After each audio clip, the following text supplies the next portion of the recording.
бүгінгі біздің тақырыбымыз өкпе аскультациясы. Өкпе аскультациясын жасаған кезде біз пациентті оң жағына қарай тұрып, ең алдымен оны тексерген кезде біз негізінен өкпе аскультациясын жасаған кезде олардың патология жағдайларын жедел пайда болған кезде немесе көптеген аурулар пневмония болған кезде оның сырылдардың, шуылдардың бар жоғын анықтаймыз. Ең алдымен өкпе аскультациясын жасаған кезде біз ауызды кішкене ашып тұрып, мұрнымен демал.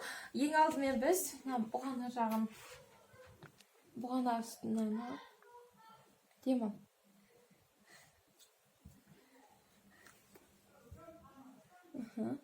Енді біз жаңағы паренстомиоз аймағына бірінші қабырға аралықты таңдаймыз.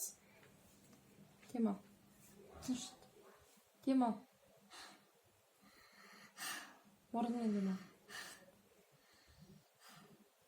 Екінші қабырға.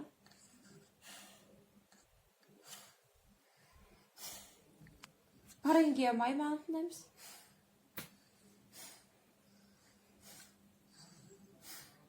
Енді қолын көтеріп тұр. Қолтық үсті. Қолтық аралық.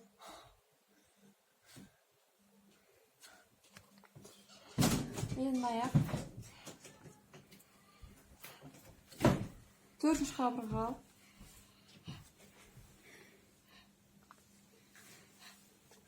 Негізінен өкпе аскультациясын жасаған кезде негізінен қолын түсіре бер.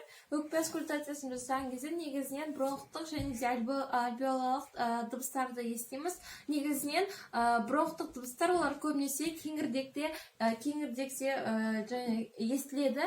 Және де бронхтық дыбыс ол көбінесе х дыбысын ішке алған кезде естіледі. Ал альвеолалық дыбыстар олар немесе визуклярный дыбыс деп аталады. Ол қалыпты нормада ф дыбысын ішке алған кезде нәзік дыбыс дыбыс естіледі. Ол қалыпты деген сөз. Енді біз екінші жауынға істеген кезде біз екі қолыңды былай тұрамыз. Мен осылай тұр. Екі жағын бүйтіп, тұр. Жауырын үсті. Демал.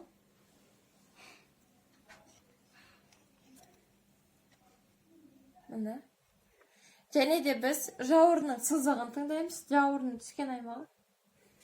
Демал.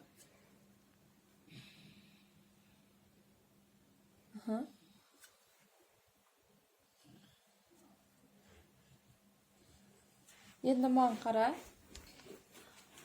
Негізінен бұдан шығатын қорытынды негізінен өкпе аскультациясы жасаған кезде оның патология жағынан мысалы қалыпты нормада шуыл дыбыс жоқ екенін анықтаймыз. Бұл пациентте оның несінде денінде ешқандай сырыл,